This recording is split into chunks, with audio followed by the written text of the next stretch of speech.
3. Who do we need to sync?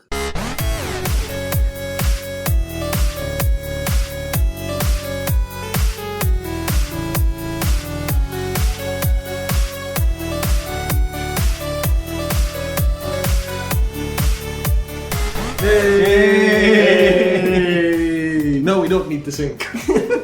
Oh yeah. Hey, welcome out to Bodega Nights episode whatever it is. Depends on what time you want to release this. Check out channel14.com for more info. Oh man, backlog. Backlog is Isn't good. this more like Bodega afternoons? Don't know that. Don't give away the illusion. When you hear the cars in the background, fine. So, Tom Clancy. Rest in peace. He's going to military heaven. I'd give a moment of silence, but when we edit this, like all silences are truncated. So the moment of silence is gonna be done. Let us have a millisecond of silence and we're done. So what's your favorite Tom Clancy thing?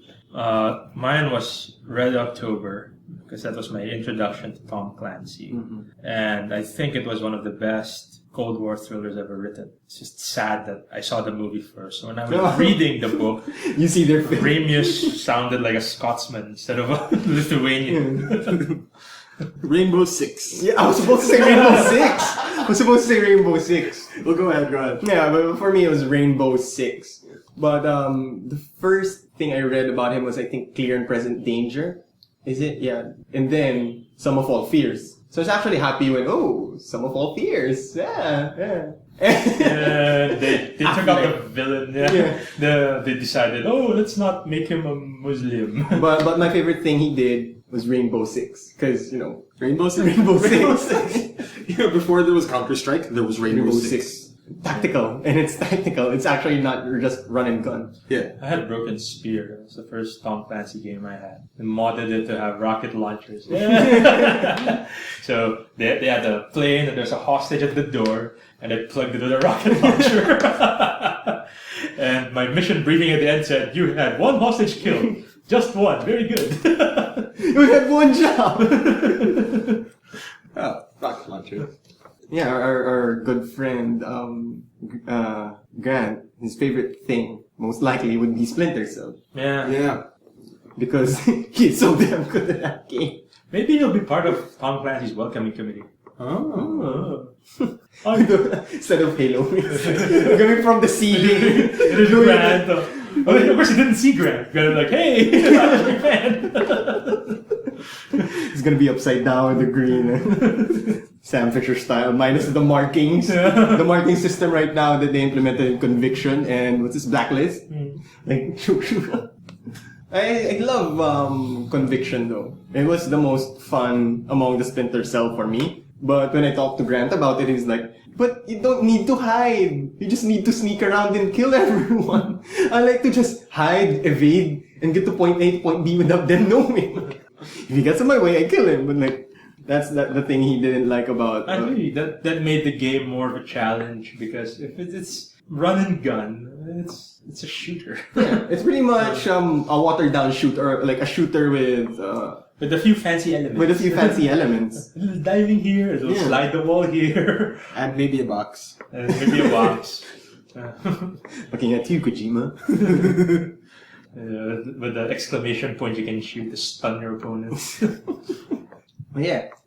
I should not put the glass here because it will bump the recording. Just put it on the floor. Might not be wise. But okay. Well, if you kick it, it's your fault. It will be my fault. And don't kick the table. Yep, I almost did. Let's just put it here. There you go. Or is you're gonna make it my fault when, like, I hit it. I'll hold it. Fine. All this time, AJ will be holding a glass. Break the illusion, man! No, I'm not breaking the illusion. I'm trying to concretize Give the audience a picture. of what's happening. Yeah, we didn't introduce ourselves actually. Did we? I'm Jao. John, AJ and, the glass. the glass. Who named the glass, Tom? Hey, Tom. Hey, Tom. Where did it go? No, it's still there. Is it half empty or half full? It's a 9/10. It's 1/10 full. I'm an optimist. Although there is... Do we really need to fill it? Existentialist. I got nothing.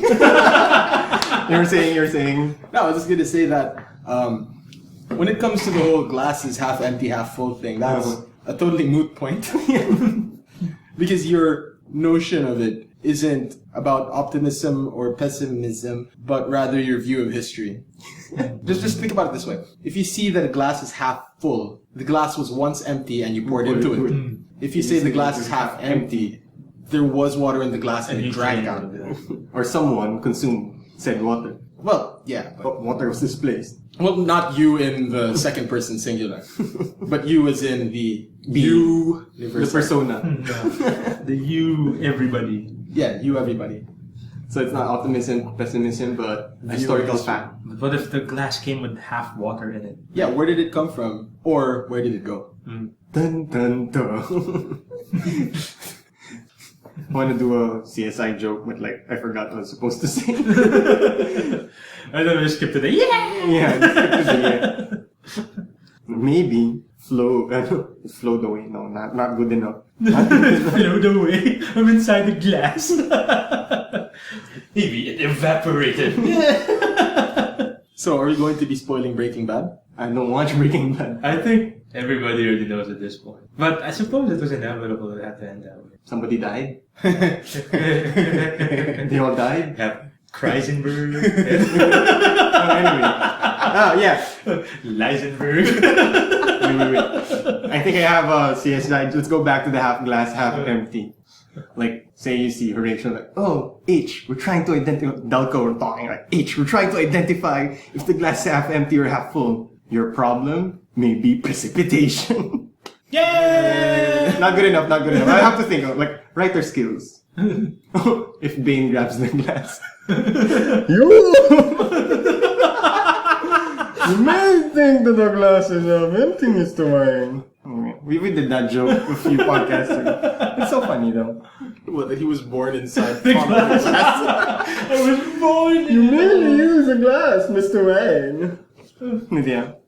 Well, back to Tom Clancy. There was a point, I think, when the entire Clancy empire, if you will, started collapsing or started becoming irrelevant. I don't think it was the technology, because whenever a Clancy book came out, you always knew that it was going to describe something cutting edge. Mm-hmm. And not just cutting edge like somebody pulled it out of nowhere, but cutting edge as in this is going to be in stores soon.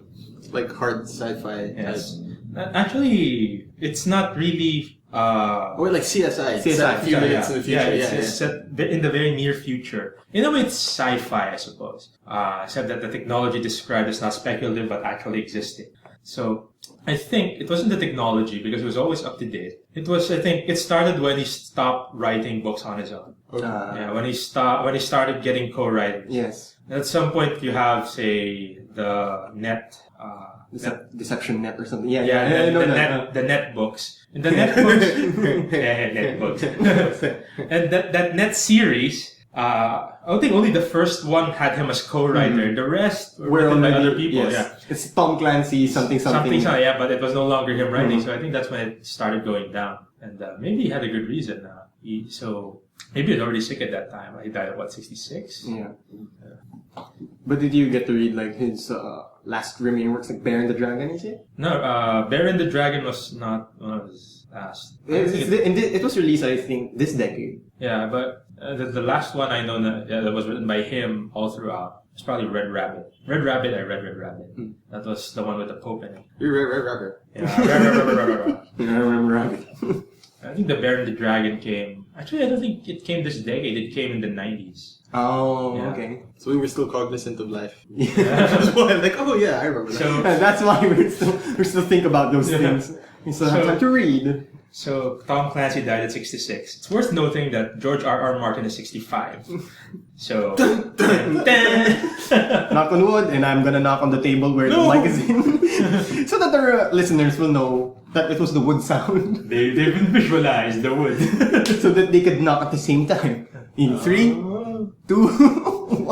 Hey! Welcome to Bodega. The Lannister sent their regards.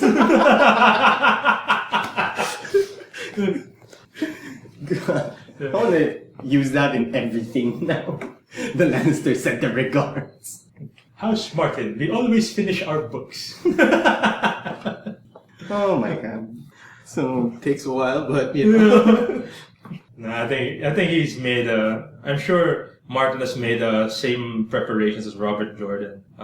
Somebody's going to finish Song of Ice and Fire if he doesn't make it. yeah, he already told Dan and Dave the ending. And Dan and they will probably have to hire a writer. They probably have to hire a writer to do it the same style and but I'm not sure how exhaustive. What? And there has to be a particular kind of writer. Yeah. Maybe someone like Abercrombie or something. Is he like Tolkien and has just copious notes and very detailed? I am or- not sure. Based on how the books turned out, I highly doubt it.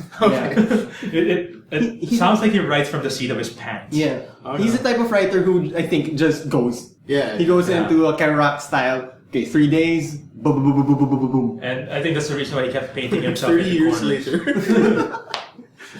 That's why he writes himself in the corner. Yeah. Because even Rowling has copious amounts of notes. Yeah, some of them on tissue paper, as Yeah. I've been told constantly by the biographies. Well, not all. When he was working on book 7, he easily got an entire wall with the diagrams. With like tissue yeah, on it. and folded. Tissue on it. Sticky bits of tissue on it. Maybe like 23.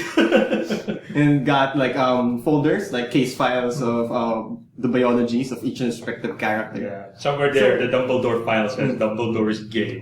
But I never managed to work it in. I'll just tell everybody afterwards. Yeah, something like that. I mean, with credits to J.K. Rowling, she's prepared. Yeah, Yeah. it was competently written. Yeah, it was competently written. And speaking of which, they just licensed like some of she got a copyrighted some of the names like Tales of Beedle and the Bard, Monsters and like Mysterious Monsters and Where to Find Them, I guess is the name. Like those books, which are just textbooks in Harry Potter. But they just copyrighted the names. She's not planning on making them or what. There have been rumors though that they might be turned into movies. Like, well, for me, Tales of Beedle and the Bard would be nice as like successive short stories because those are the witch and the wizard short stories. Yeah. Dude, But the we'll last see. time a textbook made anything like come out on screen was Grey's Anatomy.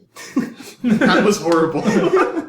Alright, so the next wizard, it follows the demographic. So the Harry Potter readers are already, college age. Mm-hmm. So the next textbook thing will probably include a lot of collegey stuff. Yeah, it'll be like Grey's Anatomy, basically. So we'll see. I'm not also too keen on it. It'll star Hermione and something. But yeah, we'll see. We'll see. That's one of the many things that are being planned. And one of the many interesting copyrighted things recently. Mm-hmm. What? Portal 3? Half-Life 3? Half-Life 3 was Half-Life 3 was Half-Life 3 copyrighted. was just copyrighted. So if you're a physics or if you're a chemistry major who's managed to discover something new about Half-Life, don't publish your paper.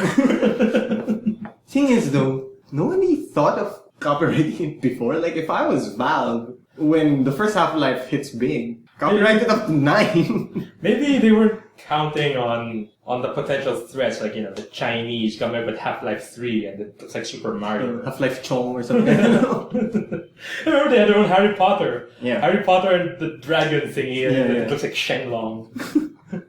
They have those things. But who knows? Like for me at least, Half-Life 3 is going to be made. Or at least they hold the copyrights to it, so no one can steal it. Yeah. The Chinese will have to be more creative with the title. If all, do you think they're making a Half-Life? Do you think they have a Half-Life 3 already? Probably.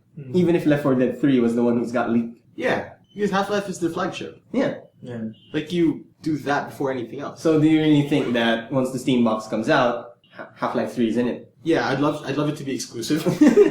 It's not going to be exclusive. Or if they're going to make it exclusive. Exclusive to Steambox and PC. No, I mean, I think it's going to be exclusive for a time. Well, yeah. But that's what's going to happen. Like, after 6 months, they're gonna release it to consoles. Well, now that Breaking Bad is over, maybe they could hire Bryan Cranston to do Gordon Freeman. Well, I thought everyone... Excuse me, my voice changed. I thought everyone... I thought they want who played House. Hugh Laurie. As Gordon Freeman. Well, yeah, that works. No, but... Well, because my problem is Gordon Freeman is a silent protagonist. Yeah, but did Heisenberg have to talk that much? All he had to do is stand there with his hat on. Yeah. So we'll see. Yeah, like that. If they're gonna make a movie of it, we'll see. Bryan Cranston as Lex Luthor. There's a game franchise that I also had a release date on 2015. Warcraft. 4? Huh? Warcraft No, 4? a movie. On 2015, they're gonna release a Warcraft movie. Alright, more orcs on screen. November 15. So... Because smog was not enough. Yeah, based on the trajectory Oh wait, of... Tolkien people are gonna yell at you. No, I mean, I'm pertaining to the smog. What's the title of the movie? Desolation of Smaug. Yeah. Smog. Okay. It's like these Tolkien guys, they get really passionate. It's Smaug! Like, okay, fine. Where's Bulk when you need them? Well, if it's Desolation of Smaug, you'd think it's a movie about LA. Or China. Or China. Desolation of smog. Yeah, like the Chinese countryside, you know, there's Yeah. nobody there and it's smoggy. Yeah. Or it's gonna be And they have dragons. Yeah. the sequel to That's a Chinese version of Desolation of Smog. It's going to be released on GFlix. Or like, what do you call that? That's the sequel to An Inconvenient Truth. The Desolation of Smog. Starring Al Gore. With special participation by Dick Cheney. And forward by Christopher Tolkien. And forward is like a 5-page collection of colorful blasphemies. It's weird. Like, left and right, we have these copyright things. Copyright something. What a copyright. Let's copyright. Probably someone already does. Well, you can't though. Because it's a generic concept. Yeah, and it's, what's it called? When it's not ubiquitous, so it's So we can't copyright. self-evident. Yeah. We can't copyright Bodega Nights. Why? No, I'm asking, can we copyright? We can, actually. Yeah, because... Well, we can copyright a brand. Yeah, Like all registered trademark. yeah, Because it's not self-evident. yeah. Because, what is a bodega night? Not in a bodega. Like, A bit racy. because, those warehouses, man, can get pretty hot. A little disco, you know.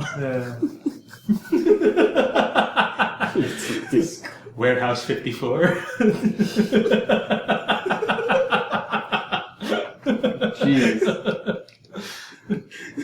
When was Studio 54? It was the 70s, right? Yeah. One of the swankiest discos around. Yeah. That's where you go when you want to get a shindig on. Yeah, when you want to see Mark Wahlberg getting it on. Mark Wahlberg was in that? It was in the movie. Oh, okay. I thought it was like Mark Wahlberg was. I just assumed that looked like Mark Wahlberg. Really weird career, Mark Wahlberg. Oh. He played a lot of biopics already. He's still Marky Mark. Yeah. Still Marky Mark. He just grew muscles and matured. Like he starred in that Rockstar movie, right? What Rockstar movie? Where like the vocalist of the band left, so they look for a replacement. He became a Yeah, replacement. he had to pee or something. I think he had to pee. Like, that was the movie that had, one of the things that they said was, like, when the guy left the band, he said he had to pee, and then he just disappeared. Oh yeah, I remember that. Yeah, that was movie, Marky Mark, right? Yeah. And he played like a glam rock guy. Yeah. Or hair metal. The hair metal, yeah. Yeah. But he also did a lot of really good stuff. I liked the Mickey Mickey Ward, yeah, the Mickey Ward one. I liked his first album. And I thought you'd say it's Calvin Klein. it's Calvin Klein modeling, dude. That's named after the ladies. Like the drummer of Korn. He's in Calvin Klein? I had no idea, but he did, like, an underwear model thing. Really? Yeah! It's really weird, see? My favorite Marky Mark thing is The Big Hit. The Big. I love that movie. With who's that guy? Oh my god. The black guy. Blue Diamond Phillips. Diamond Phillips, yeah. And the Chinese girl who never started anything else ever China again. Chow. She's hot. I really like her. She's in what's that reality show? The Search for the Next artist or something. What? New York artist. The search for the next what? New York artist. What is that? The next, what sort of artist? Like, What are they making you watch at that fashion photography school? Well, I didn't watch that. It was pretentious brainwashing. Yeah. This is what you must like. Well, but I really like the fact that the person who won the competition really was good. Well, yeah. Because all others were crap. China Chow, we're crying out loud. No, China Chow was the host. Oh, she was the host. I thought she was competing. She's not competing. I mean, she was really fashionable and still, like, as if she didn't age. I remember the big hit was around 98. Asian. Of course she didn't age. Not gonna start aging till she's 60. Then she's Yeah. gonna start shrinking. Yeah, but she was really tippy toppers in that TV show, in that reality show. I have no idea though why she is the host. Does she have like an arts degree or something? Probably did some favors for the producer. I don't know. Like, did this kid's homework. We'll see. Because she's Asian. Because she's Asian. Stereotypes. Well, it was a better suggestion than what I was gonna say. We were supposed to be not explicit. Yeah. Keep it PG. And don't piss on the floor. Floor's still clean, last time I checked. Yeah, we have 2 rules on this podcast. I don't think we've ever mentioned them on air. I kind of did on the indoor, the car podcast. But Okay. I messed it up. I think it was Sima who corrected me even. But yeah, we have 2 rules. Keep it PG. No one pisses on the floor. Yeah, don't pee on the floor. So One of them is harder to enforce than the other. Yeah. You gotta go. From head to toe. Good God. Ooh, somebody's hitting the sauce. I drink water every podcast, gents. It was you. It was you. You! Puts a new twist on Soulja Boy. Soda Boy. Soda Boy. I can imagine Soda Boy pee on the floor a lot. Are we going to hit the Very 10-year anniversary of Soulja Boy? When was Soulja Boy? When did it came out? No idea. No idea. Because I remember when I was with my first girlfriend, it was 2006. Mm-hmm. Everyone was singing Soulja Boy. Yeah. That song. Superman. Yeah. Yeah. They got the hit of the child soldier Yeah. craze. Yeah. Like, it was 2006. Right, so it must have come out like 1 or 2 years prior to that. Mm-hmm. 2004, 2005. I guess 2005. So we're gonna hit the 10-year anniversary of Soulja Boy's You! Yeah, by that time we can call it Soulja Man. Or is it going to be, well, the US government shut down, so should it be the US national anthem? An unsuccessful attempt at R. Kelly's Ignition. Well, we can always propose it again. Like. Because after 10 years, still fresh and out of the kitchen. So, how are we gonna sing the bounce part? The bounce while standing in place? Soulja Boy. Imagine Soulja Boy or Soulja Man. So that it's respectable enough for the national anthem. So at one point everybody in the stadium goes, you! If we make a country, we should have like the national anthem be something like that. Soulja Boy. Yeah, dude, like instead of everybody standing in place with their hands over their hearts, they're like dancing around and yelling, you! Doing the shake. But, if our national anthem was teach me how to Dougie, I think it'd be even worse. I said they should teach us how to Dougie. Yeah, but then like it doesn't have a nice, crowd part. Like there's that crowd element where everybody goes, you! Which is good for spurring patriotism. Nationalism. You haven't seen those hardcore shows, right? Like those guys just yell from the pit. Like, That's how maybe we can solve the Spratlys crisis. We should row over to the Spratlys, put up our flag and declare it an independent country. Oh. and we have Soulja Boy as the national Anthem. The first president. We will intimidate everybody who tries to take our land from us. by dancing. By dancing, with the haka. You! Oh, we have the Cebu inmates, but Cannon fodder. they can dance, We have an entire fleet. Fully operational. They will fear our canoes. Canoe!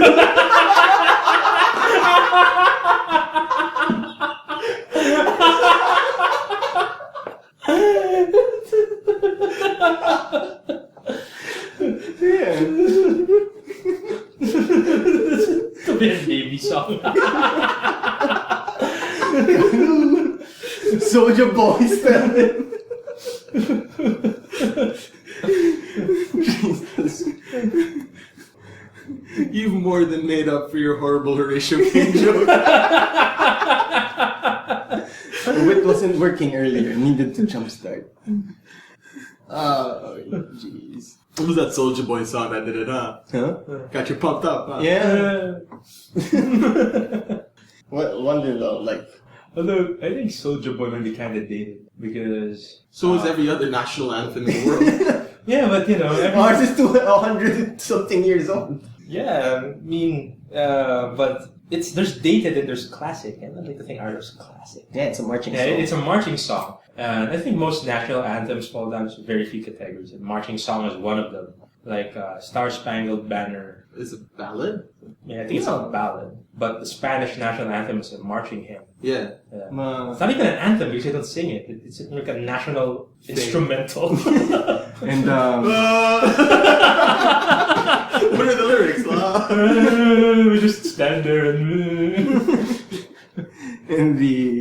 for Argentinians, it's a ballad as well. A love song even. Don't cry for me.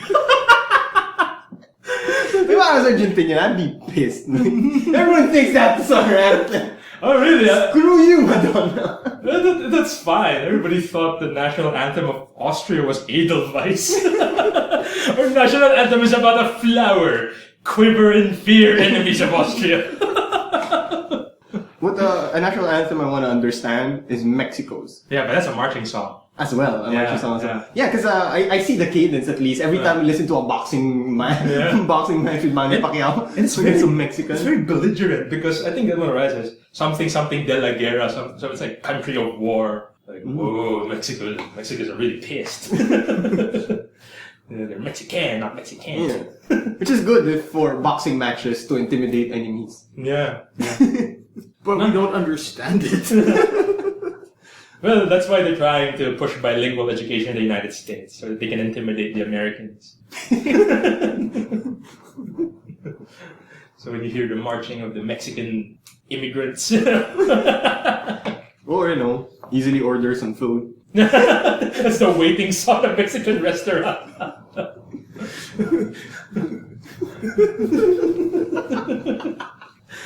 We'll get your refried beans to you in the meantime. El tiempo se sentos la tierra, el canón y el llanón. Which reminds me, I think that the immigration problem is a big debate in the United States now, but I think in about 5 years' time, the problem will go away. Why? Because they'll all come back to Mexico. Why? Because we have a government in Mexico. Yes, and they have jobs in Mexico. And that Mexico's foreign-born population actually increased this year by 11%. So that means you have people from Europe coming into Mexico to work. And that means that these Europe still has people? We're all in Mexico. They're all in Mexico now, yeah. So that means that these Mexicans across the border can now come back, and the border patrol can just let them through. Yeah. It's not gonna be like that South Park episode to keep them in. New South Park Mexican season. Yeah, have you watched the episodes? South Park Studios, I will watch. The first episode is about Minecraft. Yes, it's about Minecraft. So, don't spoil it. I really want to watch it. There's one about the NSA. I guess that's going to be the second episode. Minecraft. But the first one is Minecraft, man. They say you can teach us about Minecraft. Minecraft. Is there any special appearances by anyone? I told you not to spoil it. Okay. Yeah. Stupid. Special appearance by Minecraft. That's all you need to know. By Minecraft Steve. We went and do the hand gesture Minecraft, and then we realized no one can see us doing that. Did anyone ever told you it looks like you're... Not really, it's rotating. Actually, what I like about But when you Minecraft... did it wasn't rotating. No, in PCs, when you walk, the hand bobs like that. It's just cool. Yeah, because that's how we all walk. So the hand bobs. With hands in front of us. Well, it's blocks. What more can you do with it? Realistic walking really is, it's like a clear view because, you can't really see your hands swinging. Unless you're really exaggerating it and you're really happy. One of my favorite people in the internet Ali Baker of Rooster Teeth Season 1 Gauntlet fame. And she asked like, simplify video game plot points. Like hashtag simplified plots of games. Like I submitted. Games of plots. Yeah. Games of plots. Simplified game plots. There you go. Simplified game plots. The Lannisters, sorry. The Lannister sent the recall. So, like a bunch of people sent it in. I sent in arranging random blocks falling from the sky. Tetris. Like blue thing, move to the right. Sonic. One I laughed out loud was, everything is now blocks. Minecraft. It's pretty much Minecraft. Everything is now a block. And you dig. And there's an Enderman. Enderman! What's an Enderman? It's a teleporting ghost of sorts. Oh, so it's Slender Man, but not slender. Well, He's slender. He's got a big head and can hold blocks. Frenderman. Frienderman. A Frienderman. And there's dragons, the Ender Dragon, and slimes. So it's not really just real life, okay? Yeah, There's a dragon. There's a dragon, and an Ender Dragon. I think that was clear with Enderman. Or Enderman, if you're particularly philo-Semitic. Or like Tolkien kids, like, it's Smaug. What? Smaug? Schmaug. Schmaug? Schmaug. Is it SH? I have no idea. It's a bit German thing, I think. Welsh or something. Because he based a lot of his language on like the northern languages. Yeah, but it would be German. If it was Welsh, there'd be no vowels. Allegedly. It'd be the schmig. There's a vowel there. I. Ig. No, give me a language without vowels. Vowels that aren't spoken. Because you can have a language that's written without vowels. Yeah, but A spoken language with no vowels. they can't really make too many sounds without vowels. Yeah, you can. Yeah, but not The enough click for, languages. African. What? Click Yeah, There's an languages. I there somewhere, I think. No, because you kind of do need vowels to string your consonants together. Yeah. And African people don't talk with clicks all the time. No, I'm not saying. That was just a movie about a Coke bottle falling from the sky. Like, what language? Because Russians don't. They still have vowels. But, Welsh has, I think, their names have very few written vowels. And Schmaug is 2. Yeah. What's Yeah, there is no language that doesn't have Have any a vowels. vowel. Like, you can add or remove vowels, but you still have to have vowels. Cebuano has 3. What was missing? A-O-N-I, A-O-N-E. E, which can be an E or an I. No, E-N-I. Right? Oh yeah, so that explains some of the quirks of when Cebuanos try to speak Tagalog, and the I and the E sounds confused. Yep. Yeah. So you only have 3 vowels. And you can have an entire language with that. And add letters, add other consonants as you see fit. You Yeah. can have different iterations already. Not necessarily. Yeah, I mean, yeah, pretty much. Oh, so you were in China? I was China. No, I mean, I was gonna ask, like, because I flunked well, I not really flunked Mandarin, but I dropped out of Mandarin because, I didn't plan on taking a 5th year in our university, so I dropped Mandarin. Yeah. It was really hard language to learn, for me at least. Yeah. Because there are so many, like, the intricacies of saying je and xi, like, the XI sound and an SHI sound is different, but The problem there, right, is you're thinking in terms of English. yeah, because that's the background. But you have to put You just yourself. have to forget that. Whenever you learn a new language, just forget English. Because the SH to us is 2 sounds. Yeah. It's 1. The J to us is just 1 J. But technically it's a D and something together. A D and a Z or something. Was it a J. yes, I think it's a Z. Right? We see the TH sound as 1 sound. But you can represent that as 2 separate sounds. A letter D and No. The TH is either or th. which are 2 distinct sounds, where in the English language are written the exact same way. Yeah. So when you're learning a new language, forget everything you learned about writing English, because that alphabet is stupid. Well, yeah, it's kind of, but it's, I think, also one of the most efficient in the world. No, it's not. What's your most efficient one? Japanese. with kasi you have your hiragana, katakana. A combination of hiragana and katakana. Well, just their system, right? Because you have 5 vowels.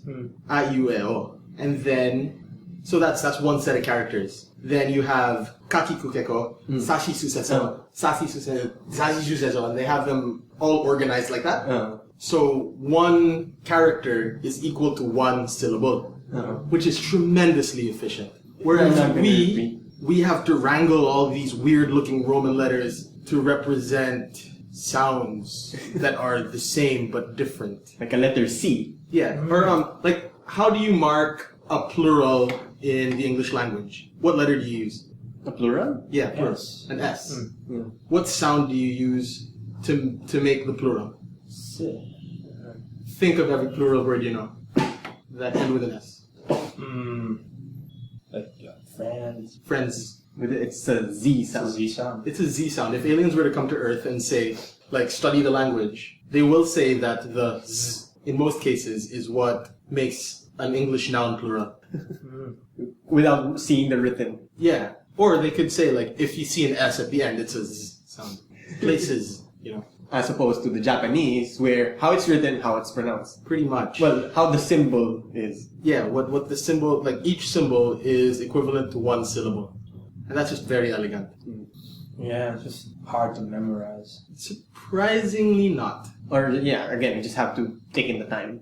Yeah, I mean, like, another interesting thing about Japanese writing is if you have the sound of a P and the sound of a B, those are related sounds. And they're written pretty much the same, with the exception of, like, a little circle next to it. Right? So, papi pupepo is the same as babi bubebo, with the exception of a little circle. So, all of your S and your Z are the same. Except for the For the circle, or like 2 little lines or something. So how many characters are you looking at altogether? Oh, I can't remember. It's been so long. So I was in the 3rd grade! Do you prefer that we became the Greater East Asia Prosperity Sphere instead? Or you're happy with the Americans? Does it have to be like a choice between the two? Yeah, what if? Or fine, let's put in the Chinese. What else could have been there? The Chinese? Yeah, the Chinese could have been there. At the junction of history, the Chinese would not have been players. They were getting Nankinged. Well, it depends. It really depends. But the Commonwealth. Like the Commonwealth countries in Southeast Asia seem okay now. Yeah. So, British or? Yeah, British, the British. Well, I still like the fact that we were Spanish. As a colonialist, sure, the Spaniards were not the best money counters. They were not a nation of shopkeepers. They were a nation of delusional dreamers who ride around in tin armor. I see what you mean. Yeah. Oh, sorry. But shout out to Cervantes. Yeah.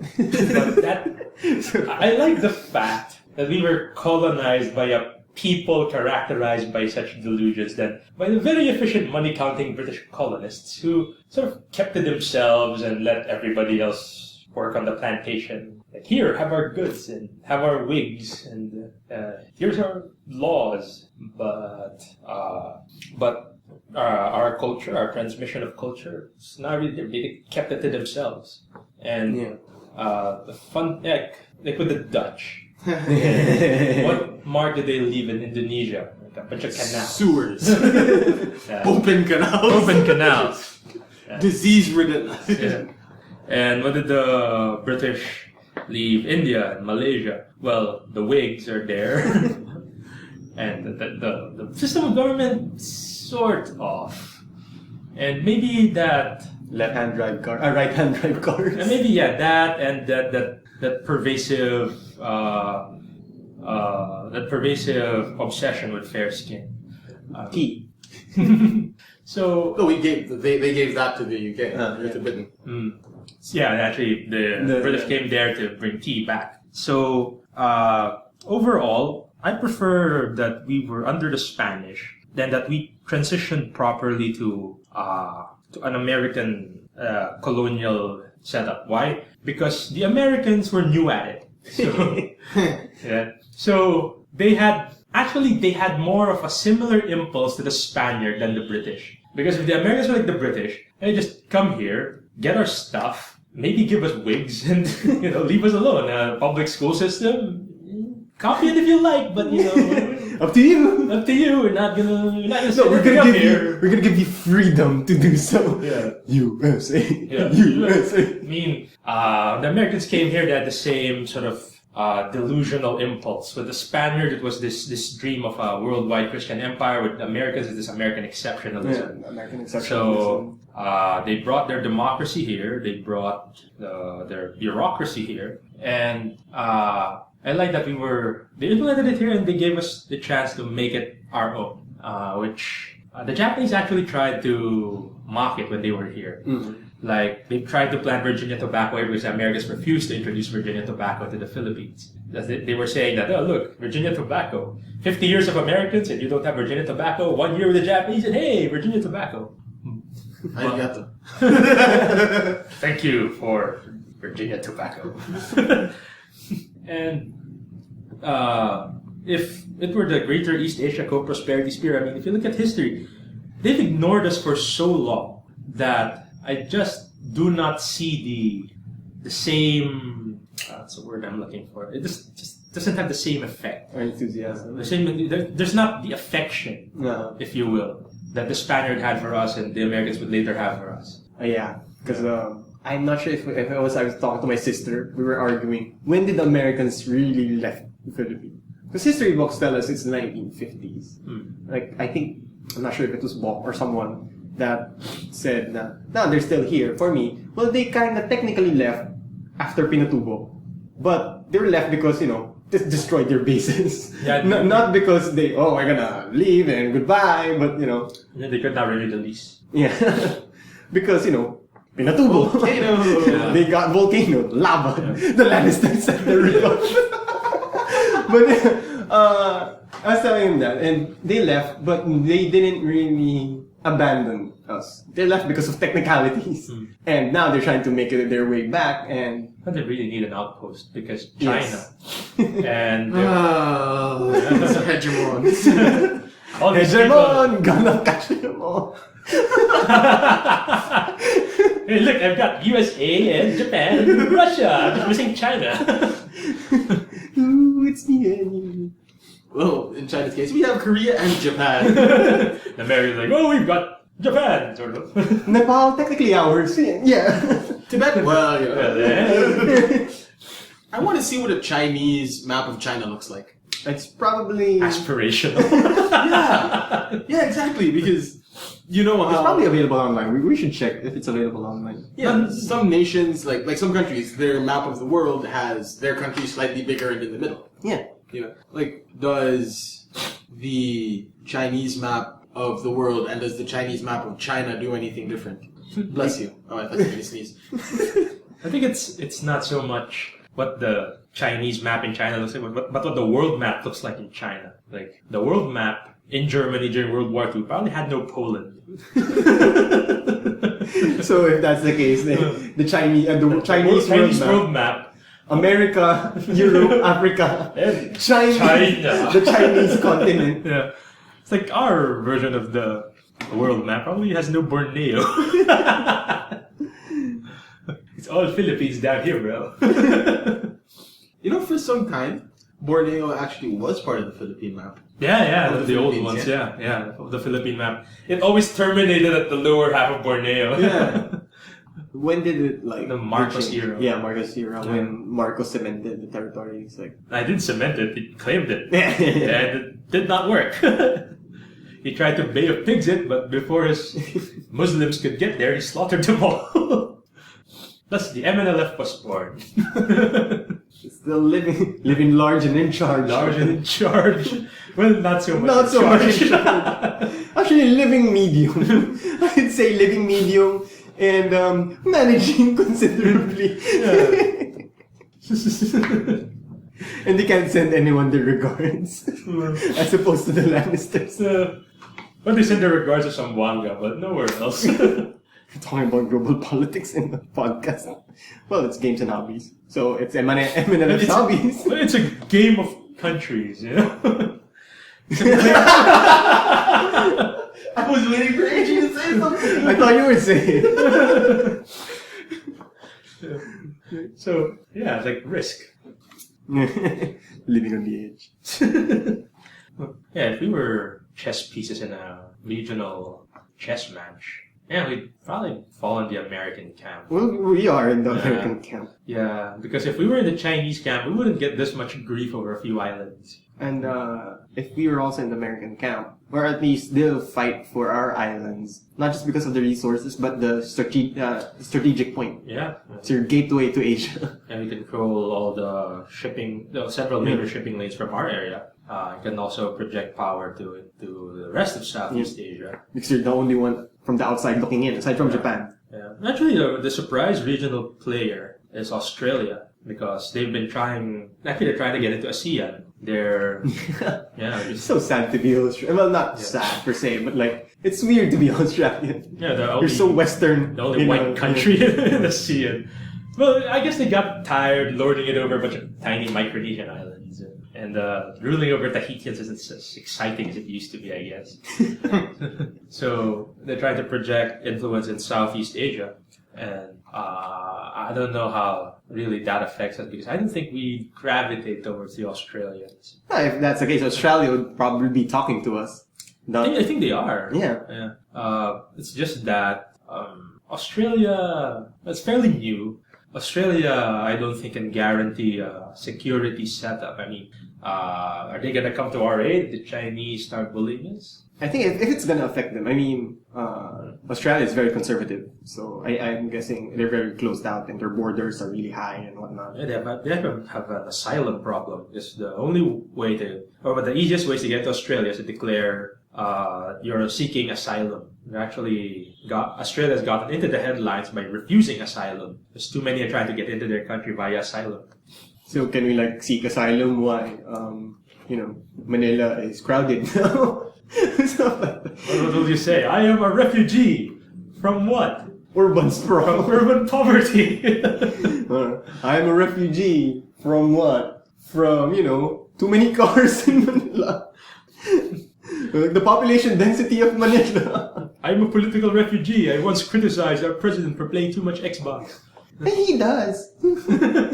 GTA Online is coming out, so Oh, that's why we have a government shutdown. Everybody's playing GTA. Everyone's playing GTA Online. That's why foreign policy is on hold. It's like, guys, teka lang. Lang muna ako. Yeah, he wasn't in Zamboanga. He showed up after 3 days when GTA was released. I can tell you why. Why? It wasn't because he was playing GTA or whatever. It's because he waits for other people to tell him how to handle the situation. He's very reliant on his advisors. As opposed to our vice president who just barrels in. Well, he was waiting for advice from his advisors, yeah. While playing GTA 5, I'm sure. Alright guys, what do we do about this Zamboanga thing? So do I play it like Trevor? Like the meth head or the bank robber?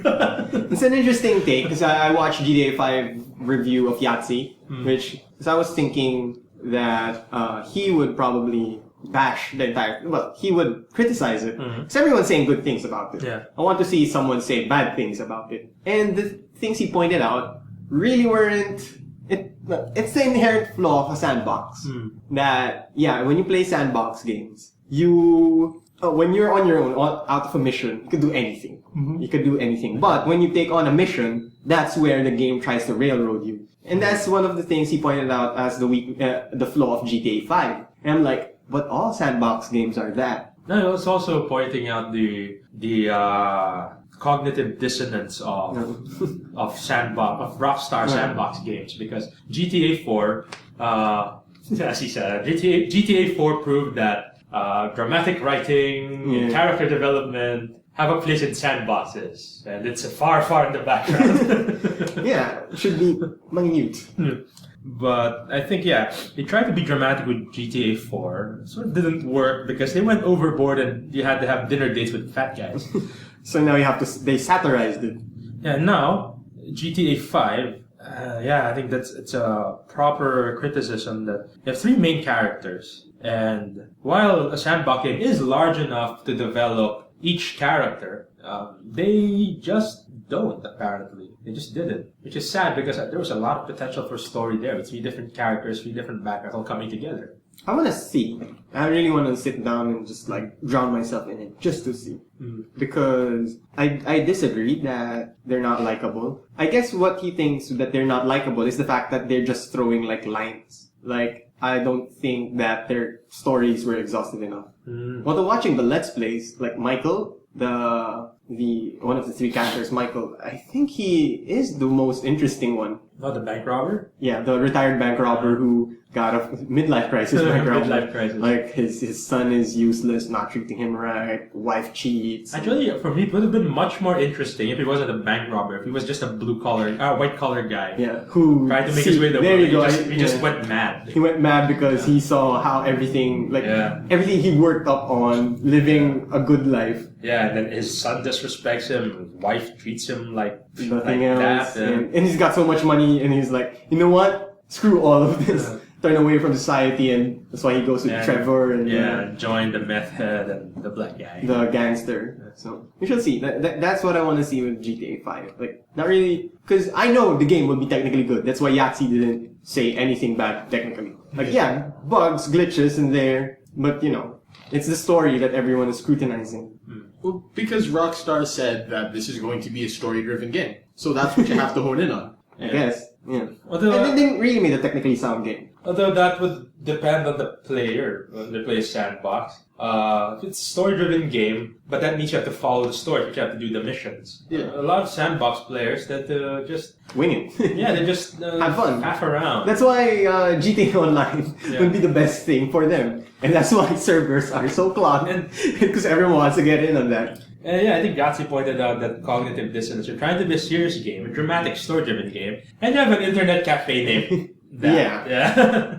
As opposed to just claim it all out. That's why for me, my still favorite sandbox is, it's not too crazy, but it's weird, but it's fun, is Just Cause 2. It's still my favorite sandbox, because as opposed to Saints Row, because Saints Row is just bonkers. Yeah. But it's too much at times. That my favorite metaphor for it, it's just like they call that a Wayans Brothers scary movie type. Scary movie. Yeah.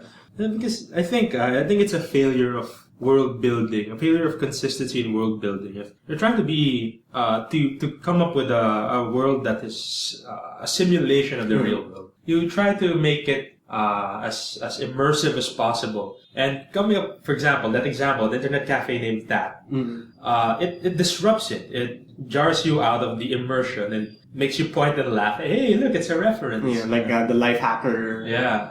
No, not Life Hacker. Life Invader, the iFruit. Like, their references rather than just actual seamless entities. Integrations into the world. Question though is, would that make it fun? What, having... If there are no references? Yeah. Well, what do you mean by no references? Like, in which direction do you take it? Do you pay them for using their brand in your game, or do you make them generic? Or you make them more generic, I think. Or you come up with your own, like, cell phone company name. Or instead of naming it iFruit. Yeah, instead of naming it iFruit. What do you call that? Grapes or something? yeah, because there's already blackberry, there's already orange, there's already... Yeah, but that would be a reference as well. Yeah. Right? Or, do you go the exact opposite way and license brands? Yeah, like with Superman, like with Man of Steel.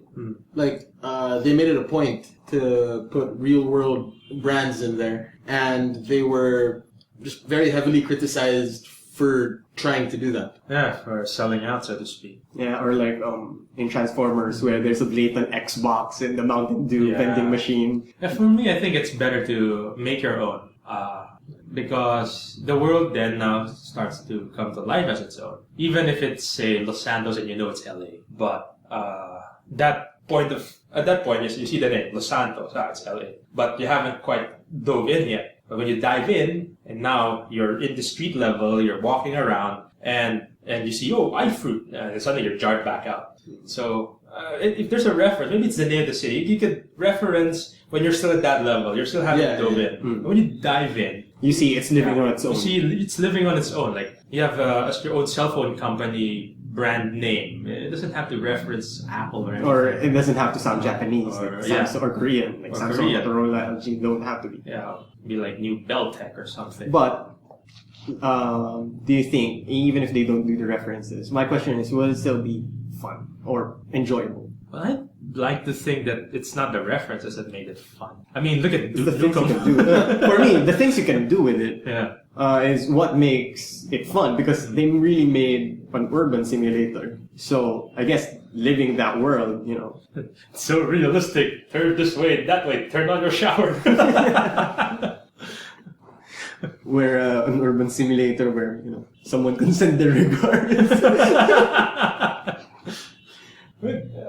Some of the box art, like you have the black guy walking his pit bull around, right? Mm-hmm. Do you actually get to walk a pit bull in the You have game? a pet dog? Yeah, I think you do. Oh, that's so ghetto and so cool at the same time. Yeah, so many things you can do.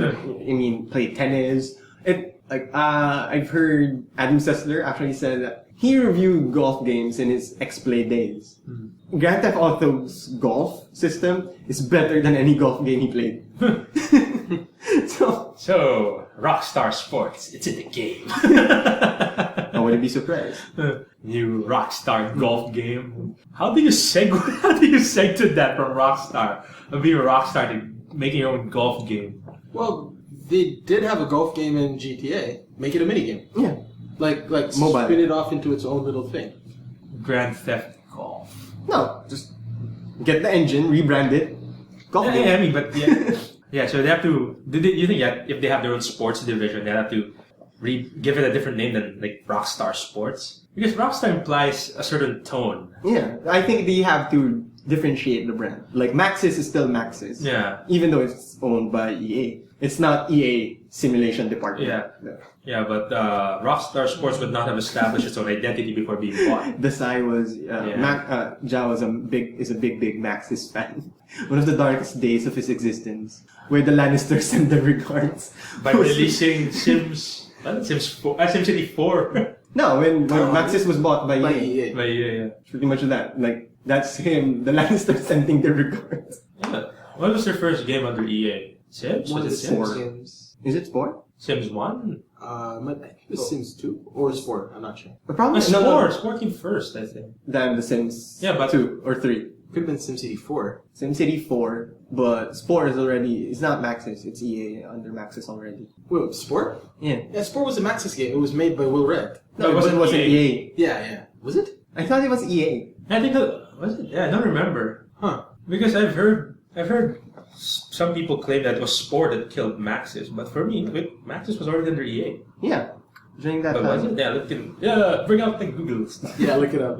I'll try to look it up. Talk about something else. Well, We keep talking about Yeah. this. No, we can't. Yeah. I can't multitask. well, this. So if Rockstar would come out with a sports division, it would not have the luxury of a Maxis that had a life before it was became an EA subdivision. So Rockstar Sports would inevitably still be influenced by the tone of what Rockstar Games is. Right. Like if Rockstar were to come up with an NBA game, would it play like NBA 2K or would it play more like NBA Jam? NBA Jam. NBA Jam. Or that street game that they had. NBA Street. Yeah. So you'd have like a Happy Gilmore style golf game, Yeah, it would look like that. A Happy That would Gilmore actually style be golf quite game. fun. right? If it's Create your own character, they don't get the licenses from PGA and whatnot.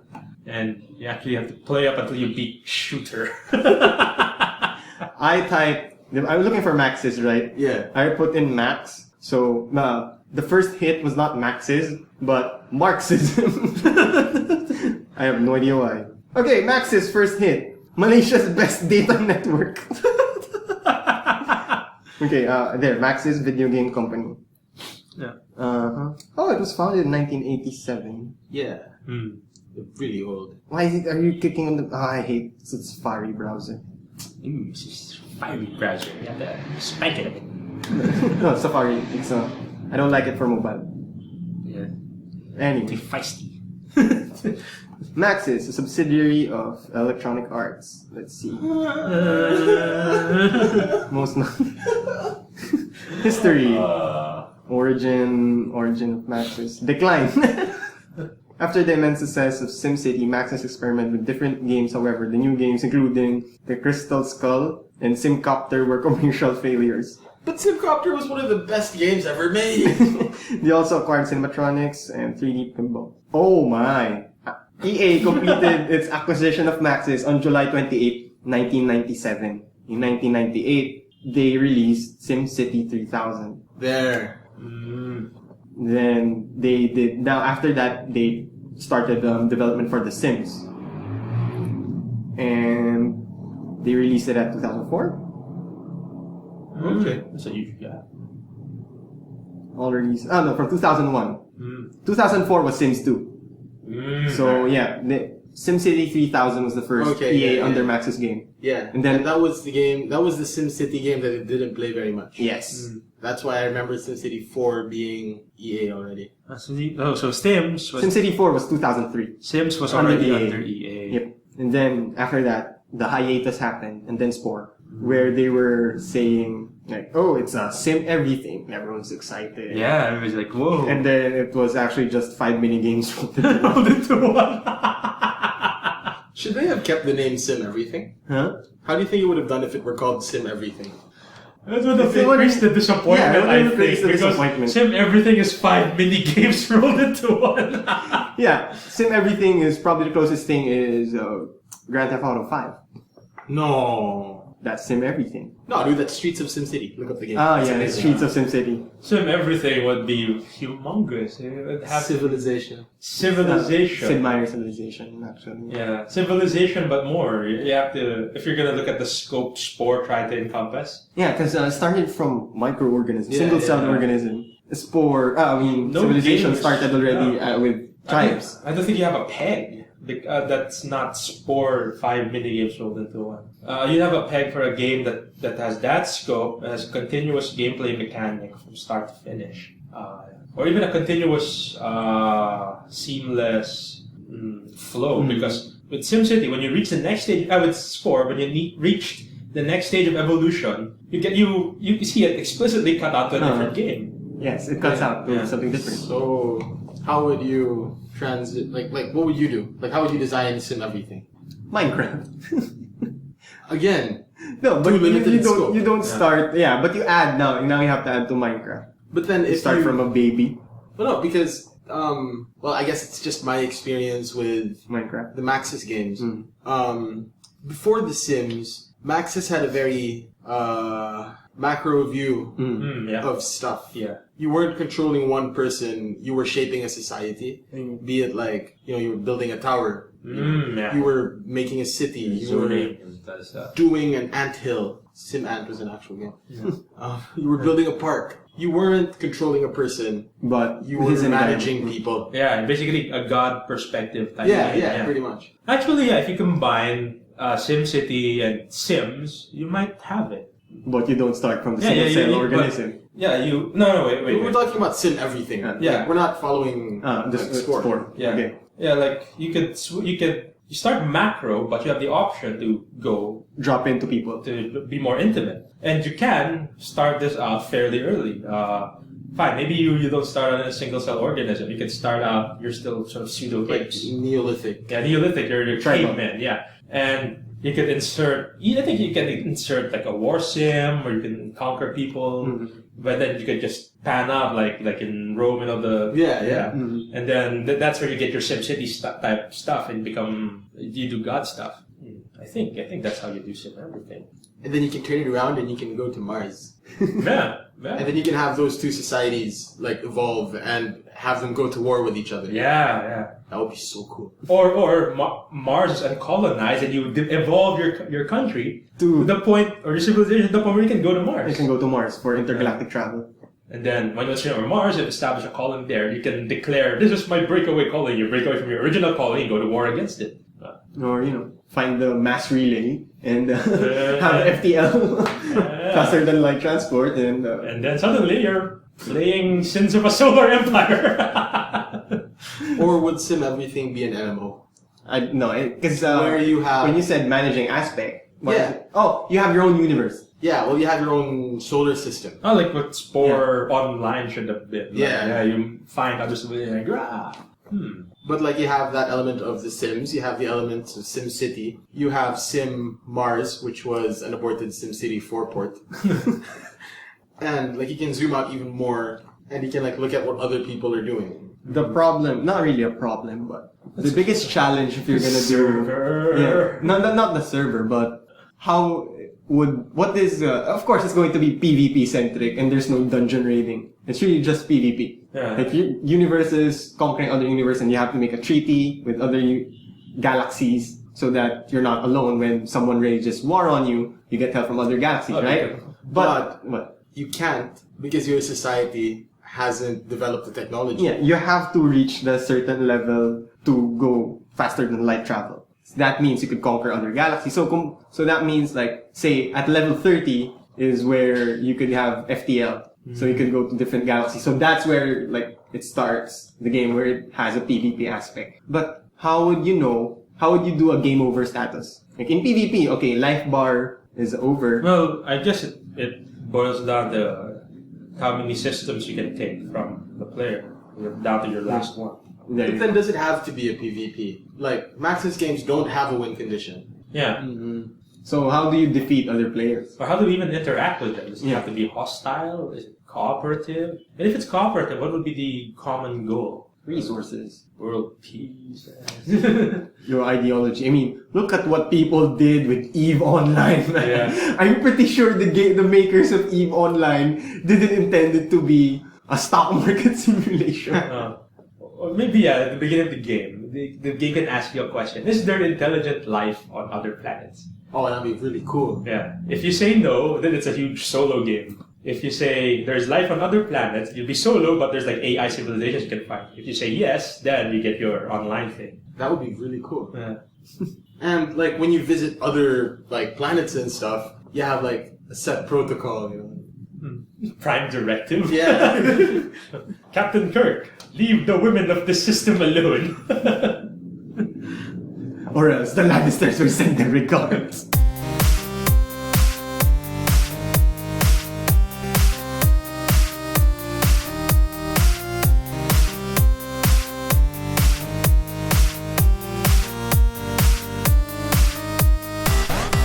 Good hour and a half. Oh god, yeah. So it's we start with Tom Clancy, the Greater East Asia Co-Prosperity Sphere, and Sim Everything. Oh yeah, still recording.